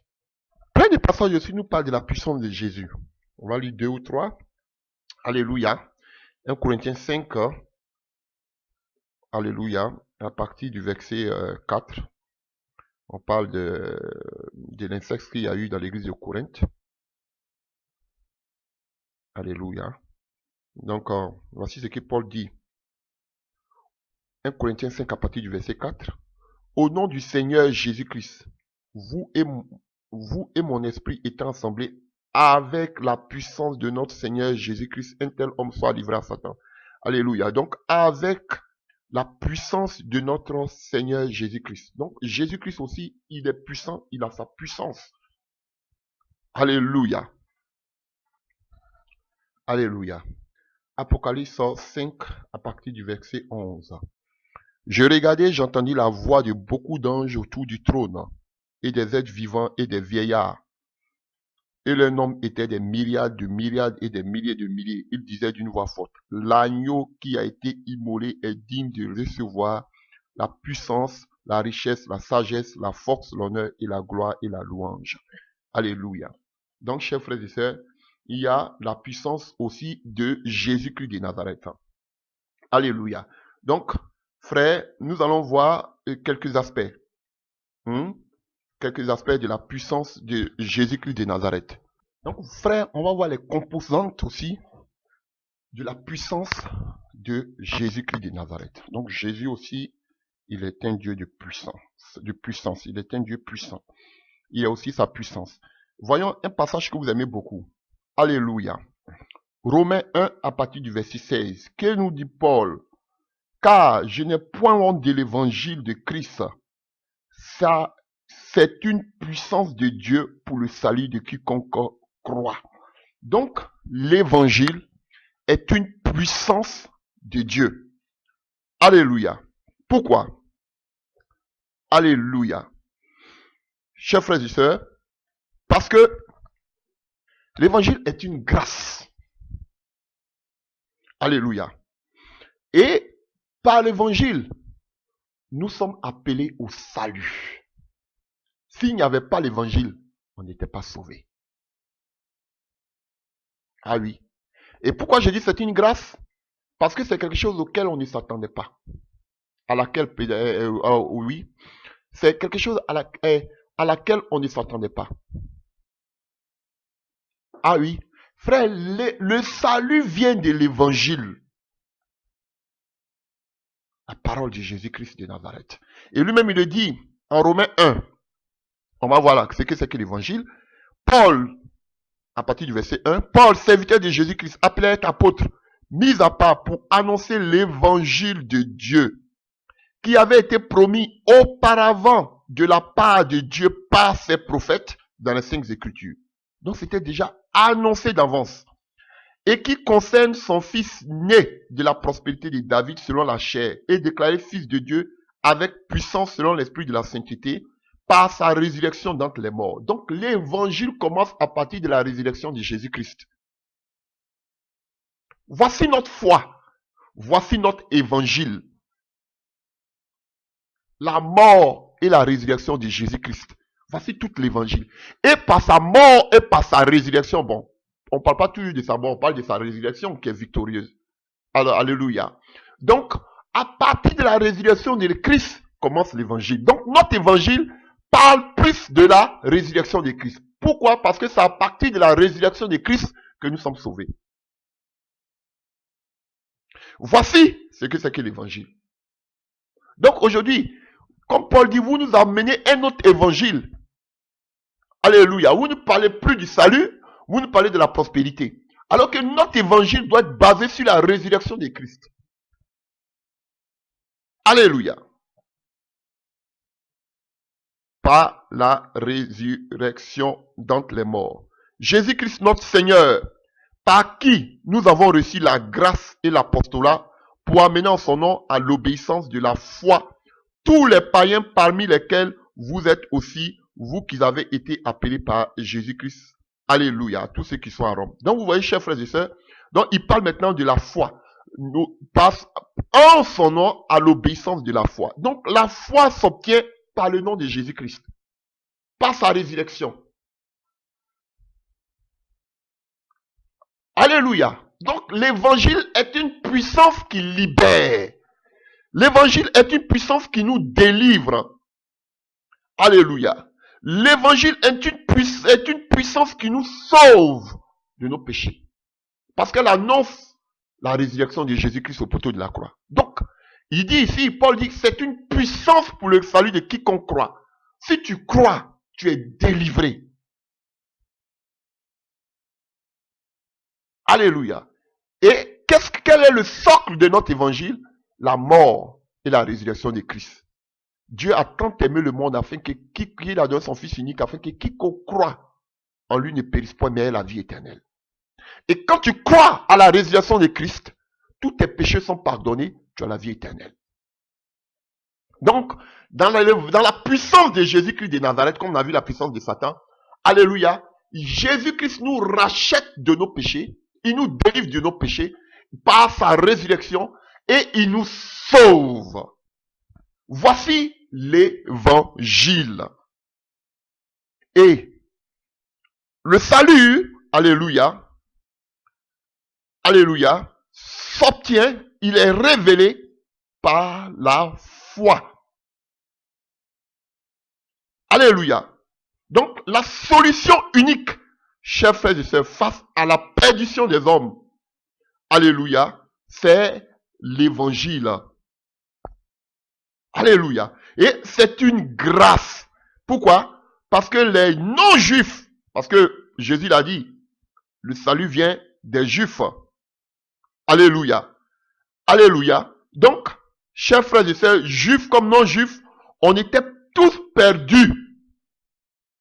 Donc, la bonne nouvelle, vous voyez, non, on parle de la bonne nouvelle. La bonne nouvelle de Jésus-Christ, chers frères et sœurs, maintenant nous a unis, alléluia, à Israël. Chers frères et sœurs, c'est une grâce. Le salut vient des Juifs, comme Jésus-Christ a dit à la femme samaritaine. Voilà pourquoi je dis, alléluia.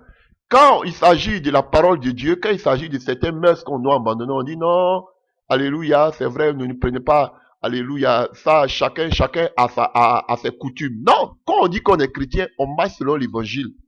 Et Jésus dit que l'évangile là, le salut vient des Juifs. Parce que, entre guillemets, Jésus-Christ, il était juif. Donc, c'est-à-dire qu'on ne marche plus maintenant comme le monde. Alléluia. Mais maintenant, chers frères et sœurs, on marche maintenant, chers frères et sœurs, comme la parole de Dieu. Parce que c'est ça notre miroir. C'est ça notre miroir, chers frères et sœurs. Donc, on doit marcher à la lumière de la parole. Ce n'est pas une question de les Africains ont leurs coutumes, les Européens ont leurs coutumes, et c'est ainsi, c'est ainsi. Non. Maintenant, quand on est chrétien, on doit marcher à la lumière. Comment les chrétiens, les premiers chrétiens, voilà le fondement des apôtres. Vous vous demandez pourquoi l'église ne peut pas être ensemble. Mais on ne peut pas être ensemble parce que vous ne marchez pas selon le fondement des apôtres. Vous ne marchez pas selon tout est écrit. Comment devenir pasteur, tout ça c'est écrit. Vous ne voulez pas marcher selon ce qui est écrit. Vous voulez faire de vous-même et vous dites que l'église ne peut pas être unie. Mais l'église ne peut jamais être unie. Tant qu'il y a une discorde autour de la parole des apôtres, c'est ça qui est notre boussole, notre orientation. Nous devons tous être autour de la parole. Et on va voir comment. Si tous nous sommes unanimes autour de la parole, on peut marcher ensemble. Voilà. Chers frères et sœurs. Alléluia. Donc, chers frères et sœurs, l'évangile est une puissance qui nous libère, qui nous amène à la vie éternelle. Alléluia. On va lire d'autres passages. Et Paul parle aux Corinthiens dans le livre de 1 Corinthiens 15. Il dit, à partir du verset 1, je vous rappelle, frères, l'évangile que je vous ai annoncé, que vous avez reçu, dans lequel vous avez persévéré, et par lequel vous êtes sauvés, si vous le retenez tel que je vous l'ai annoncé, autrement, vous aurez cru en vain. Je vous ai enseigné avant tout, comme je l'avais aussi reçu, que Christ est mort pour nos péchés selon les Écritures, qu'il a été enseveli et qu'il est ressuscité le 3e jour selon les Écritures. Voici l'évangile. Alléluia. Ça nous amène au salut. Il dit par lequel nous sommes sauvés. Donc l'évangile nous sauve. Parce que l'évangile annonce, Paul dit, je ne rien savoir au milieu de vous que Christ, seulement que Christ soit ressuscité. Voici l'évangile. La résurrection de Jésus-Christ de Nazareth. Et la résurrection de Jésus-Christ nous sauve. Quand on croit en cela, à sa résurrection par la foi, et que nous abandonnons nos péchés, nous naissons en nouveauté de vie. Nous sommes sauvés. Il dit ici que cet évangile qui est une puissance là, nous sauve. Alléluia. Alléluia. Et quel est le sort de cet évangile? Il dit, Christ est mort pour nos péchés, selon les Écritures, et qu'il a été enseveli, et qu'il est ressuscité le troisième jour. Voici le socle. Voici tout l'évangile. Tout est à côté là. Donc, si lui qui ne croit pas que Jésus-Christ est mort, qu'il est ressuscité, frère, il ne peut pas être sauvé. Voilà, je ne comprends pas. Vous êtes en train de tourner. Frère, tu n'es pas chrétien.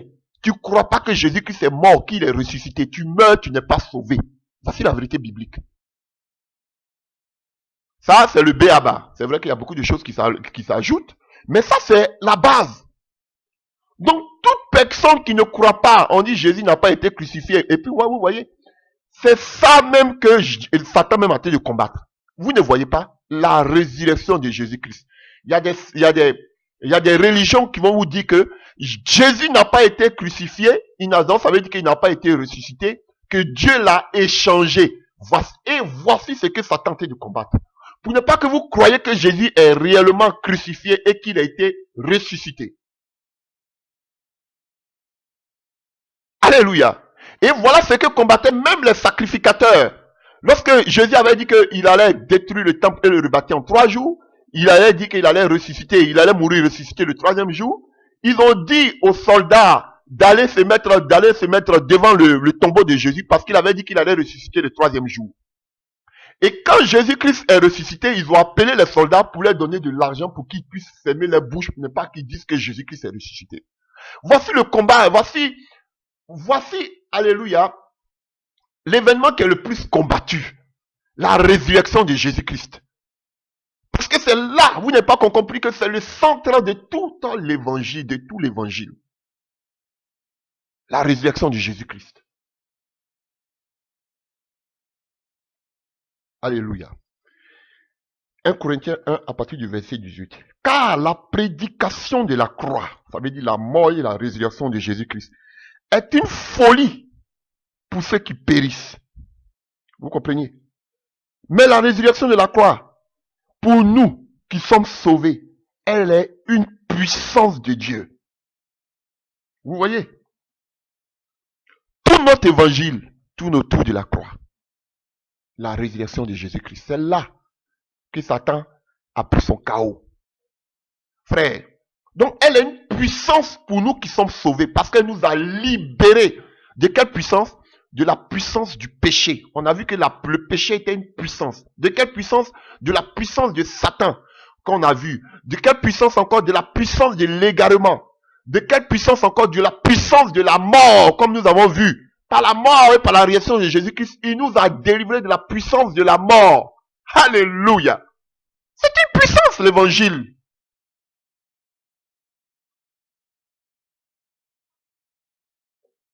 Éphésiens 3, à partir du verset 6.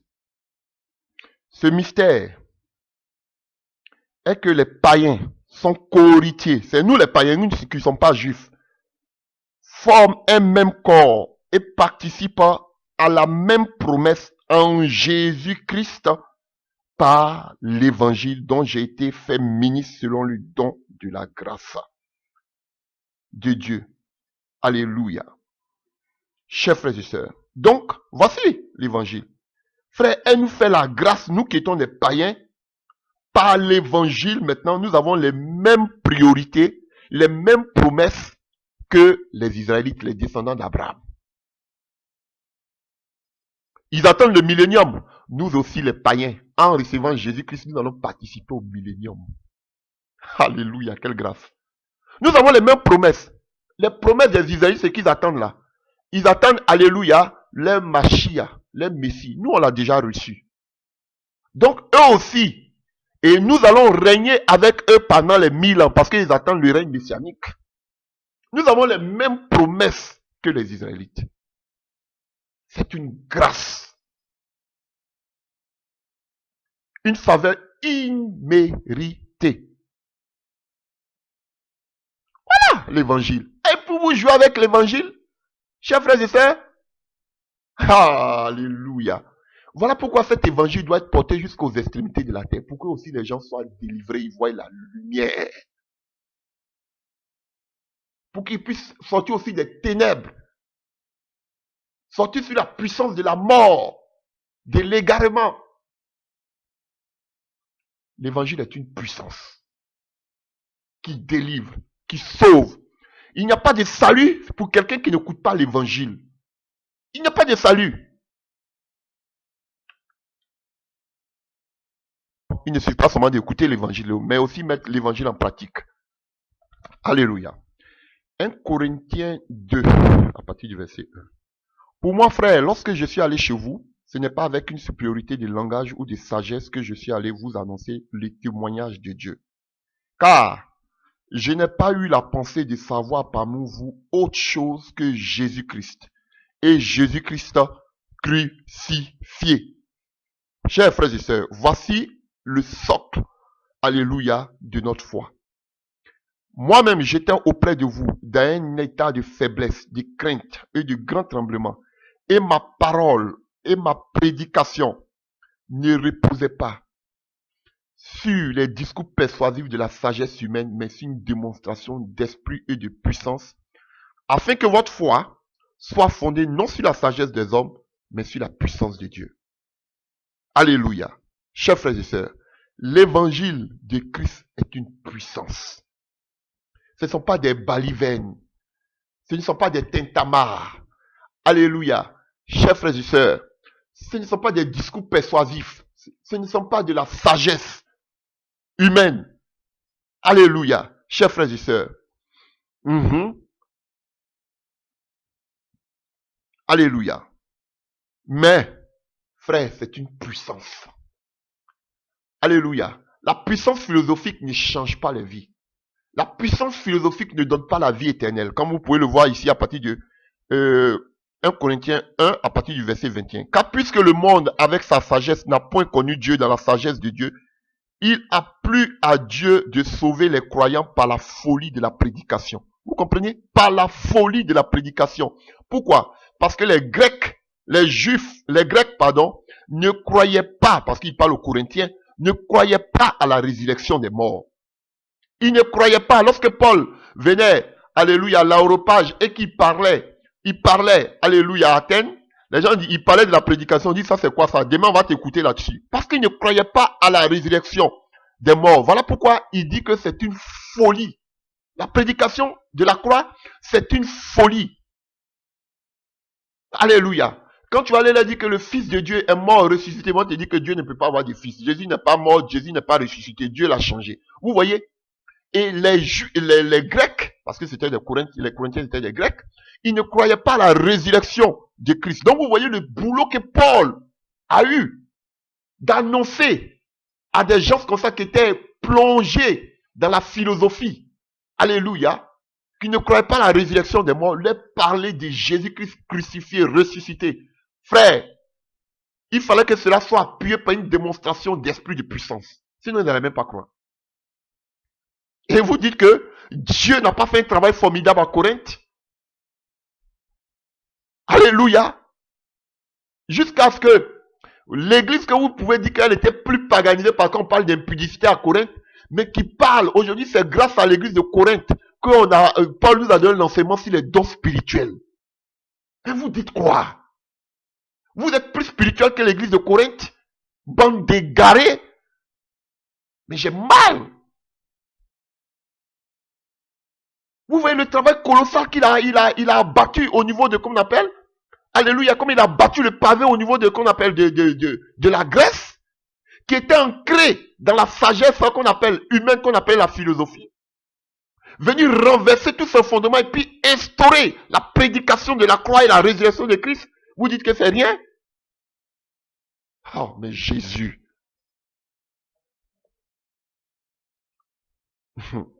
Il a plu à Dieu de sauver les croyants par la folie de la prédication. Donc nous sommes sauvés par la folie de la prédication. Les Juifs demandent des miracles. Oui, parce qu'ils avaient ils avaient la loi. Donc ils avaient entendu les miracles avec Moïse. Et les Grecs cherchent la sagesse. Mais nous prêchons Christ crucifié. Alléluia. Pas autre chose. Notre évangile là, c'est pas autre chose. C'est pas Dieu va te bénir, Dieu va t'élever, Dieu va te... Tu vas voyager, c'est pas ça. Notre évangile là, notre prédication, c'est de prêcher Christ crucifié. Scandale pour les Juifs. Parce que pour eux, les messies ne pouvaient pas mourir comme un vulgaire personnage à la croix. Et folie pour les païens. Mais puissance de Dieu et sagesse. Sagesse de Dieu pour ceux qui sont appelés, tant juifs que grecs. Car la folie de Dieu est plus sage que les hommes. Et la faiblesse de Dieu est plus forte que les hommes. Waouh, c'est puissant.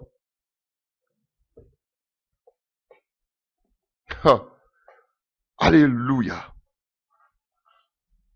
C'est puissant, chers frères et sœurs. Nous continuons sur l'évangile. Alléluia. 2 Corinthiens 4 à partir du verset 3. Si notre évangile est encore voilé, il est voilé pour ceux qui périssent, pour les incrédules dont le Dieu de ce siècle a aveuglé l'intelligence, c'est-à-dire Satan. Vous voyez la puissance de l'égarement. Afin qu'ils ne visent pas briller la splendeur de l'évangile et la gloire de Christ. Alléluia. Alléluia, chers frères et sœurs. Vous voyez, l'évangile, c'est la gloire, c'est la splendeur de Christ qui est l'image de Dieu. Nous ne nous prêchons pas nous-mêmes. C'est Jésus-Christ Seigneur que nous prêchons. Alléluia. Et nous nous disons, vos serviteurs à cause de Jésus-Christ de Nazareth. Alléluia. Car Dieu qui a dit, la lumière brillera au sein des ténèbres, a fait briller la lumière dans nos cœurs, pour faire resplendir la connaissance de la gloire de Dieu sur la face de Christ. Alléluia, chers frères et sœurs. Alléluia. Nous portons ce trésor dans des vases de terre afin que cette grande puissance soit attribuée à Dieu. Frères, chers frères et sœurs, oh, c'est une grâce. Cette lumière est dans notre cœur. Frères, nous ne devons pas nous prêcher nous-mêmes. Aujourd'hui, comme beaucoup se prêchent, alléluia, leur personnalité, alléluia, chers frères et sœurs. Mais nous devons prêcher Christ, seulement que Christ ressuscité, comme Paul l'a dit. Alléluia, chers frères et sœurs. Il ne veut rien entendre, seulement que Christ ressuscité. Alléluia, voici l'évangile. Alléluia. Donc, chers frères et sœurs, bien-aimés, puisque l'évangile s'obtient par la résurrection, donc du coup, la résurrection aussi devient une puissance qui libère de la mort. Alléluia.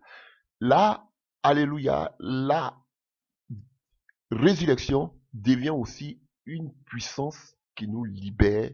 Parce que puisque notre évangile, c'est la résurrection de Christ. Donc la résurrection de Christ devient maintenant une puissance qui nous libère. Alléluia, chers frères et sœurs. Frères, prenons le livre de Philippiens 3 à partir du verset 7 jusqu'à 10. Mais ces choses qui étaient pour moi des gains, je les ai regardées comme une perte à cause de Christ. Et même, je regarde toutes choses comme une perte à cause de l'excellence de la connaissance de Jésus-Christ mon Seigneur, pour lequel j'ai renoncé à tout. Et je les regarde comme de la boue, afin de gagner Christ et d'être trouvé en lui, non avec ma justice, celle qui vient de la loi, mais avec celle qui s'obtient par la foi en Christ. La justice qui vient de Dieu par la foi, afin de connaître Christ et la puissance de sa résurrection et la communion de ses souffrances en devenant conforme à lui dans sa mort pour parvenir, si je puis, à la résurrection d'entre les morts. Waouh! Vous voyez ce que Paul nous dit ici? Alléluia. Il ne marche plus selon la loi, mais par la foi. Et la foi s'obtient par l'évangile. L'évangile s'obtient par la mort et par la résurrection de Jésus-Christ de Nazareth. Pour faire quoi? Pour que nous puissions souffrir. C'est ça le baptême. Souffrir avec Jésus-Christ pour ressusciter d'entre les morts en nouveauté de vie. Frère, et tout cela s'obtient par la puissance de la résurrection. La résurrection est une puissance. Frère, allons-y de façon même naturelle. Frère, un tombeau qui s'ouvre et tu sors du tombeau. Tu es mort pendant 3 jours et puis tu ressors le tombeau, on ouvre le tombeau s'ouvre. Alléluia. Et puis tu ressors vivant du tombeau. Ce n'est pas une puissance, ça. C'est ce que les gens n'arrivent pas à croire. C'est là la foi. Une ferme assurance. Des choses qu'on ne voit pas, mais on croit que Jésus-Christ est mort, qu'il est ressuscité.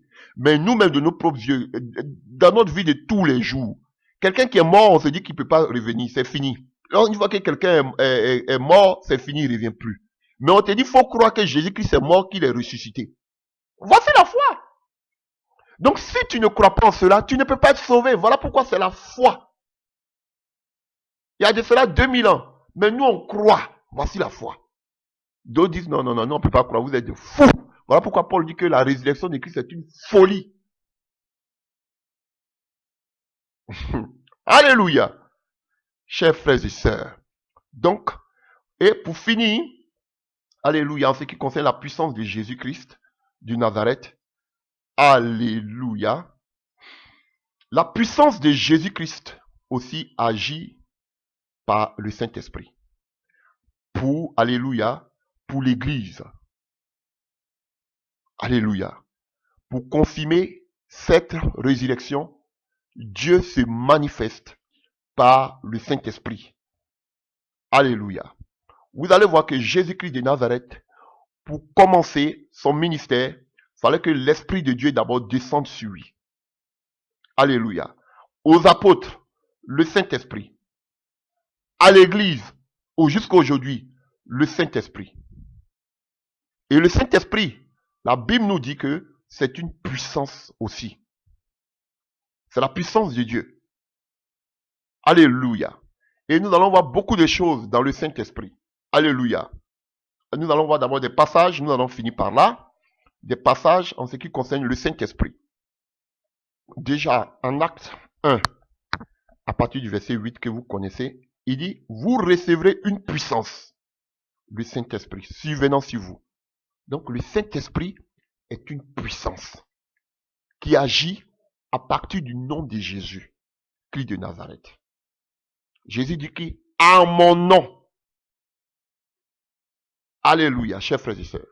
Donc le Saint-Esprit, c'est la puissance de Jésus-Christ. Et le Saint-Esprit agit à partir du nom de Jésus-Christ de Nazareth. Alléluia. Tu ne peux pas utiliser le Saint-Esprit. Le Saint-Esprit s'appuie à effet à partir du nom de Jésus-Christ de Nazareth, chers frères et sœurs. Donc le Saint-Esprit, on nous dit ici que c'est une puissance. C'est la puissance de Dieu pour détruire les œuvres du diable par le nom de Jésus-Christ, pour accorder des ministères, pour accorder des dons, pour accorder des grâces aux enfants de Dieu. Alléluia. Et aussi, pour faire quoi? Pour convaincre le monde de péché. Le Saint-Esprit encore vient, chers frères et sœurs, pour intercéder pour les chrétiens. Le Saint-Esprit encore vient pour nous aider à persévérer jusqu'à l'enlèvement. Il a un rôle formidable. Voyons ce que nous avons lu tout à l'heure. 1 Corinthiens 2, à partir du verset 4. Et ma parole et ma prédication ne reposaient pas sur les discours persuasifs de la sagesse, mais sur une démonstration d'esprit et de puissance. Alléluia. Afin que votre foi ne soit pas fondée sur la sagesse des hommes, mais sur la puissance de Dieu. Donc le Saint-Esprit démontre la puissance de Dieu. Alléluia. Nous allons le voir dans la prochaine prédication. Alléluia. Romains 15 à partir du verset 13. Que le Dieu de l'espérance vous remplisse de toute joie et de toute paix dans la foi, pour que vous abondiez en espérance par la puissance du Saint-Esprit. Donc le Saint-Esprit est une puissance, c'est la puissance de Dieu. Regardez ce que l'ange dit à Marie. Dans le livre de Luc 1, à partir du verset 35. L'ange lui répondit, le Saint-Esprit viendra sur toi et la puissance du Très-Haut te couvrira de son ombre. Vous voyez, chers frères et sœurs, le Saint-Esprit, c'est la puissance de Dieu. Alléluia. C'est vrai, on a vu beaucoup de puissances. Alléluia. C'est la démonstration de la puissance de Dieu. De façon physique. Le Saint-Esprit. On va voir beaucoup de choses. Alléluia. On va voir, je vais vous donner quelques exemples. Ce que fait aussi le Saint-Esprit. Donc, qu'est-ce que je peux dire brièvement du Saint-Esprit, l'Esprit de Dieu? Alléluia. Il a été amené pour tous les chrétiens. Alléluia.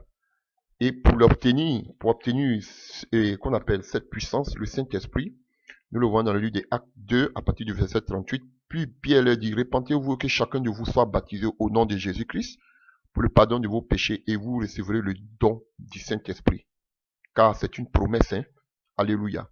C'est une promesse pour tous les enfants de Dieu, pour ceux qui se sont repentis, qui ont accepté Jésus-Christ comme leur sauveur et Seigneur personnel. Donc le Saint-Esprit, il est pour vous. Alléluia. Donc Acte 5, verset 32. Acte 5, verset 32. Pierre et les apôtres répondirent à partir du verset 29, répondit, il faut obéir à Dieu plutôt qu'aux hommes. Le Dieu de nos pères a ressuscité Jésus-Christ que vous avez tué. En le pendant au bois, Dieu l'a élevé par sa droite comme prince et sauveur pour donner à Israël la repentance et le pardon du péché. Nous sommes témoins de ces choses, de même que le Saint-Esprit que Dieu a donné à ceux qui lui obéissent. Donc le Saint-Esprit n'est pas octroyé ou donné à tout le monde. Il est donné seulement à ceux qui obéissent, qui croient en Jésus-Christ, qui se sont repentis de leurs péchés, baptisés au nom de Jésus-Christ. Hein. Alléluia, qui vivent en nouveauté de vie. Et vous allez voir, quand nous venons dans le livre de Jean, alléluia, un des rôles aussi du Saint-Esprit, c'est pour nous aider, alléluia, dans notre nouvelle naissance. Alléluia.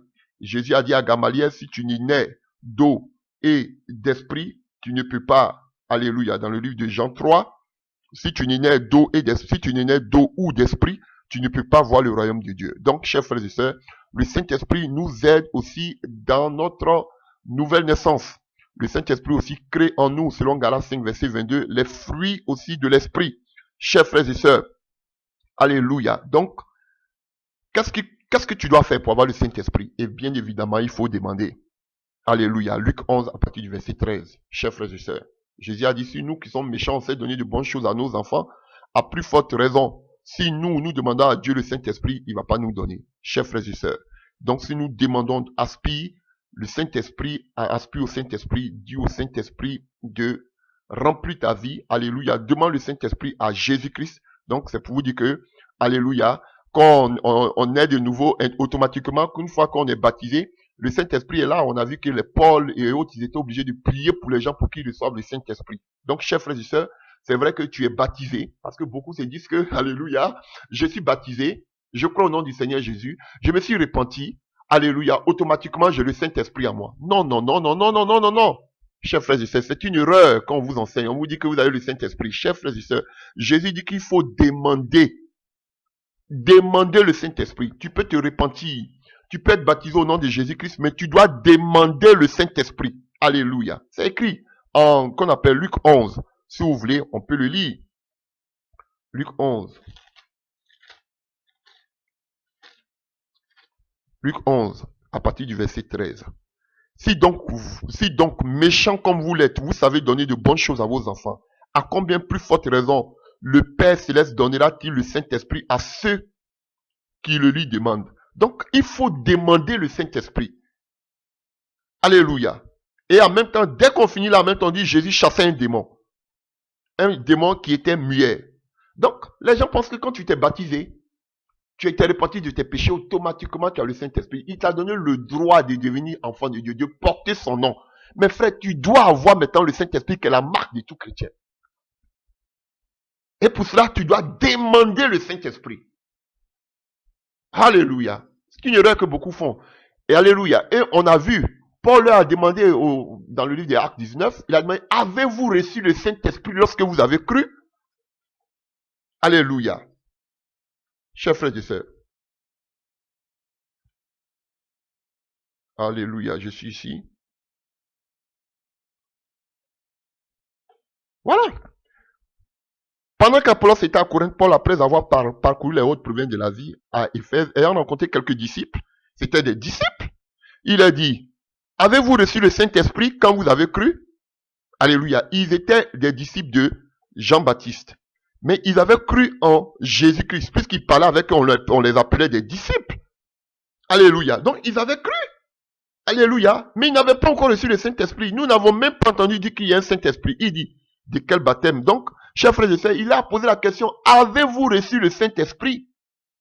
C'est important. Alors que Jésus dit que pour recevoir le Saint-Esprit, il faut demander.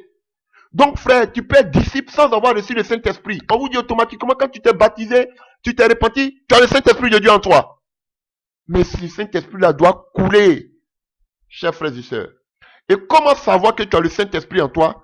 Alléluia. Romains 8, verset 16 nous le dit. L'Esprit de Dieu rendra témoignage à ton esprit que tu es enfant de Dieu. C'est en ce moment-là que tu dois savoir que je suis vraiment enfant de Dieu. L'Esprit de Dieu, c'est pas ton pasteur qui va te dire. Attendez, je vais lire. Frère, les gens nous ont trop menti. Excusez-moi, la prédication est longue, mais ça me fait beaucoup de bien. Romains 8, à partir du verset 16. L'Esprit lui-même va rendre témoignage à notre esprit que nous sommes enfants de Dieu. On dit l'Esprit de Dieu lui-même. Ce n'est pas ton pasteur, quelqu'un d'autre qui va te dire que tu es enfant de Dieu. On ne parle pas des fils ici, on parle d'enfants. Vous allez voir Paul dit Timothée, mon fils, mon enfant légitime. Il ne dit pas mon fils. Nous sommes tous enfants de Dieu. Vous avez vu? Il dit l'Esprit lui-même va rendre témoignage. C'est pas quelqu'un. Le pasteur va te dire, tu es baptisé, c'est fait. Tu es baptisé, tu as le Saint-Esprit. Non, c'est l'Esprit de Dieu qui doit te rendre témoignage à toi-même, ton âme, que tu es chrétien, que tu es chrétienne, que tu es né de nouveau, que tu es sauvé. Voilà le problème. Et cela, ils n'avaient même pas entendu parler qu'il y a le Saint-Esprit. Paul dit, c'est comiche. Alléluia. C'est bizarre. Alléluia, chers frères et sœurs. Vous voyez? Donc c'est le Saint-Esprit. Comment tu vas savoir que tu as le Saint-Esprit? L'Esprit de Dieu qui est en toi, c'est lui qui doit te rendre témoin. C'est pas quelqu'un d'autre. Voici la réalité. Alléluia. Donc, chers frères et sœurs, le Saint-Esprit, alléluia, il nous donne des dons. À chacun. Nous n'avons pas tous le même don. Le même don, le don de l'Esprit dont parle Pierre, c'est le parler en langue. Et presque tous les disciples, bon, presque, parce que Paul dit, est-ce que tous parlent en langue? Là, ils aiment ça. Alléluia. Hébreux 2, à partir du verset 4. À partir du verset 4. Ainsi, grand salut qui annonce qui annoncé d'abord par le Seigneur nous a été confirmé par ceux qui l'ont entendu. Dieu appuyant le témoignage par des signes et des prodiges et divers miracles et par les dons du Saint-Esprit distribués selon sa volonté. Donc, le rôle du Saint-Esprit, à part de nous faire grandir avec les fruits de l'Esprit, donc par Galates 5, verset 22, on nous parle des fruits de l'Esprit, alléluia, nous aider à persévérer, il va nous consoler, il va nous les aider à persévérer jusqu'au retour du Seigneur Jésus-Christ. Frère, avec la puissance du Saint-Esprit, chers frères et sœurs, nous arrivons à faire des miracles, à faire des prodiges et des signes. Alléluia.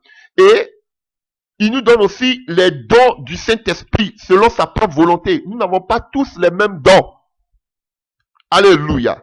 Chers frères et sœurs, et nous le voyons aussi dans le livre de Corinthiens. Je suis dans le livre de Romains.